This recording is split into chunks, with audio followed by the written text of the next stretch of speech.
اب میں مردوں کو عورتوں کو ملا کر بات کروں گا کیونکہ آپا وہاں بھی بیٹھے ہی نا، ہے نہیں؟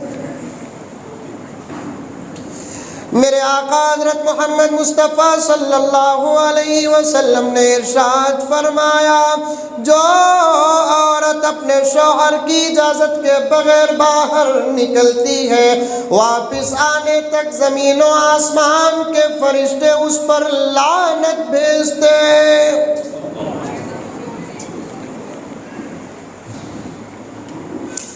میری آپا، میری بہن، میری بچی، میری بھانجی، میری بھتیجی، تجھے تیرا ایمان بہت ضروری ہے۔ اللہ رب العزت نے فرشتوں کو حضور کی امت کو دعا کرنے کے لیے پیدا کیا، نہ کہ بد دعا کرنے کے لیے۔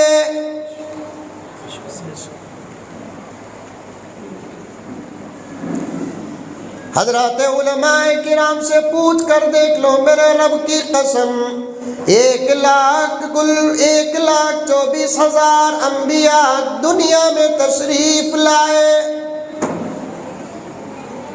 انبیاء کی تعداد کے بارے میں 3 روایتیں ہیں۔ بات سمجھ میں آ رہی ہے؟ ارے آ رہی ہے نہیں آ رہی ہے؟ کرونا کو دیکھے سکا دیکھ لو کہیں ذرا منڈی تو بھی ہلاؤ، ہنسو، رو، کیا تو بھی کرو۔ کیا ریاض بھائی تمہیں سمجھے نہیں، یہ پورا جلسہ بیکار۔ کیا مولانا؟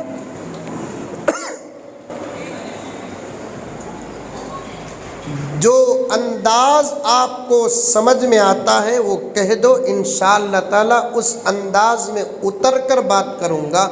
میں خوش ہو کر اس وقت یادگیر سے جاؤں گا جب آپ لوگ سمجھ جائیں۔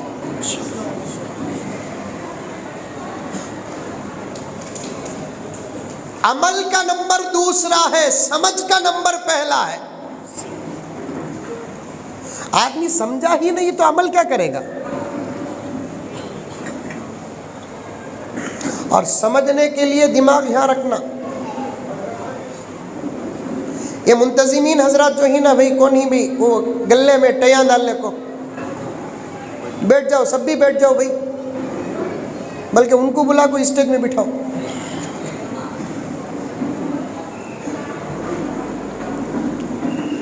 عمل کا نمبر دوسرا ہے، سمجھ کا نمبر پہلا ہے۔ پہلے نماز سمجھو، انشاءاللہ تعالی عمل کی توفیق ملے گی۔ پہلے روزہ سمجھو، عمل کی توفیق ملے گی۔ زکوٰۃ کی اہمیت کو سمجھو، زکوٰۃ کا پرسنٹیج جتنا ہے اس سے زیادہ دینے کا شوق پیدا ہوگا۔ حج کے عمل کو پہلے سمجھو، ہر سال حج کرنے کا شوق پیدا ہوگا۔ ہم سمجھتے ہی نہیں۔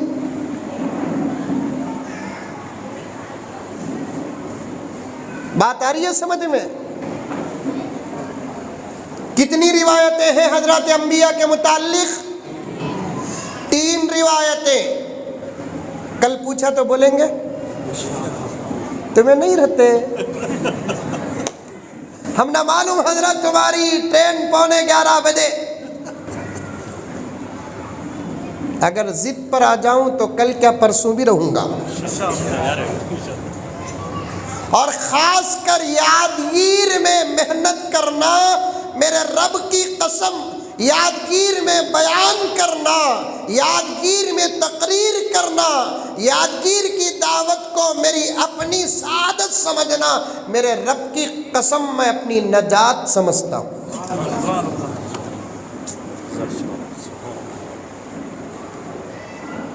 کیونکہ یادگیر کے مسلمانوں، میرے یہ خوبصورت الفاظ نہیں، حقیقت ہے۔ یادگیر میں اگر تم اپنے ایمان کی حفاظت کر لیے، مجھے خدا کی ذات سے امید ہے کل آپ حیدرآباد اور بنگلور والوں سے زیادہ قریب نبی کے ہوں گے۔ کیا مولانا؟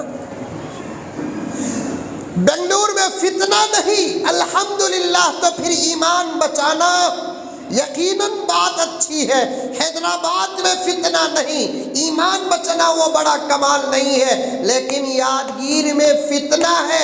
فتنے کے ماحول میں اگر کوئی ایمان بچاتا ہے، میرے آقا نے فرمایا قیامت کے قریب ایک ایسا زمانہ آئے گا چاروں طرف گناہ ہی گناہ ہوگا، چاروں طرف ورغلانا ہی ورغلانا ہوگا، چاروں طرف واویلا ہی واویلا ہوگا، چاروں طرف فتنے ہی فتنے ہوں گے۔ ایسے دور میں اگر کوئی اپنے ایمان و اعمال کی حفاظت کر لیتا ہے، میرے آقا فرماتے ہیں میرے زمانے میں ابو بکر کو جو ملا اس زمانے میں میرے غلام کو اس سے زیادہ ملے گا۔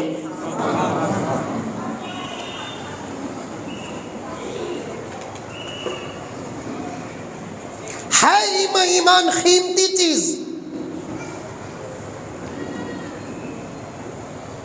ایمان بہت قیمتی چیز ہے، لیکن جہاں وہ قیمتی چیز ہے وہی وہ اتنا ہی زیادہ نازک ہے۔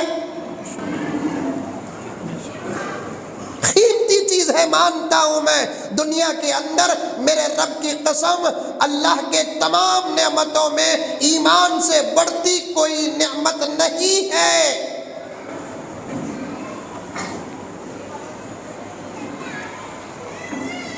اور آپ کو سن کر تعجب ہوگا، مولانا سے پوچھ لیجئے، اہل علم ہے، گہرا علم رکھتے ہیں یادگیر کے حضرات علماء کرام۔ ابھی میں نے قریب میں اس بات کو پڑھا، ایمان کی نعمت اللہ تعالیٰ صرف انسانوں کو نہیں دی، اپنے تمام مخلوقات کو دیے، اور مخلوقات میں کچھ لوگ اور کچھ مخلوق ایسے ہیں جو ایمان سے محروم ہے، جیسے شیطان، شجرہ ممنوعہ۔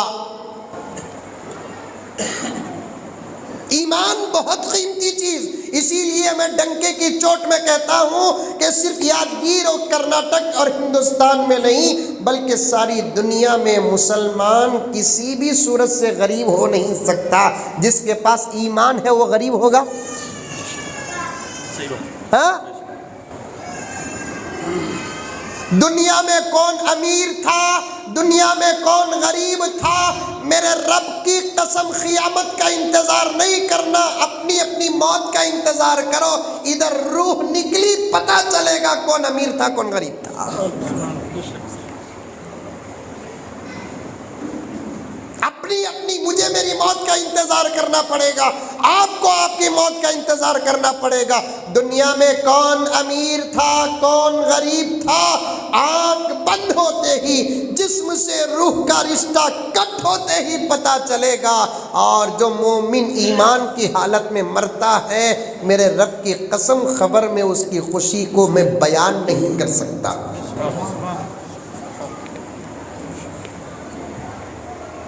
سودا دولت میں ہو جائے، اور ایک لفظ کہتا ہوں مجھے معاف فرما دے، اگر عزت میں بھی سودا ہو جائے اتنا بڑا نقصان نہیں، لیکن ایمان میں سودا کسی قسم سے ہو نہیں سکتا۔ اور سر کٹا دینا میرے دوستو، لیکن ایمان کا سودا نہیں کرنا۔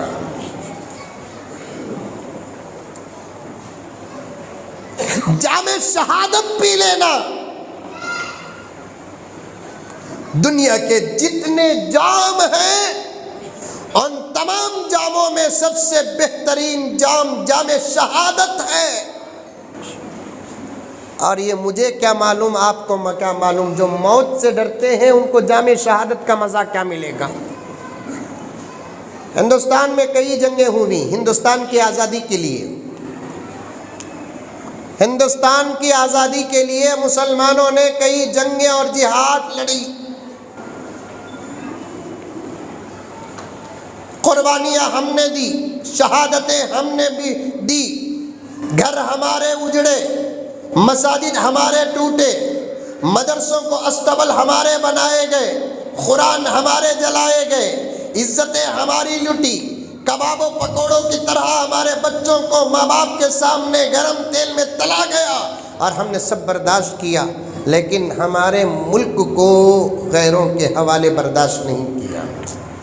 آپ سوچیں گے کہ مولانا اچانک استقبال رمضان اور ہماری ذمہ داریوں میں یہ باتیں کیوں آ گئی؟ مقدمے کے طور پر پیش کر رہا ہوں، میں پہلے ہی کہا تھا 9:30 بجے یا 9:45 بجے جلسہ ختم تو ہو جائے گا، لیکن میرے رب سے مجھے امید ہے کہ 9:30 اور 10 گھنٹوں کی برکت اللہ تعالیٰ اس عاجز کو عطا فرمائے گا۔ میں دل کھول کر آپ کے سامنے بات کروں، آپ دل کھول کر عاجز کی بات کو سنیں۔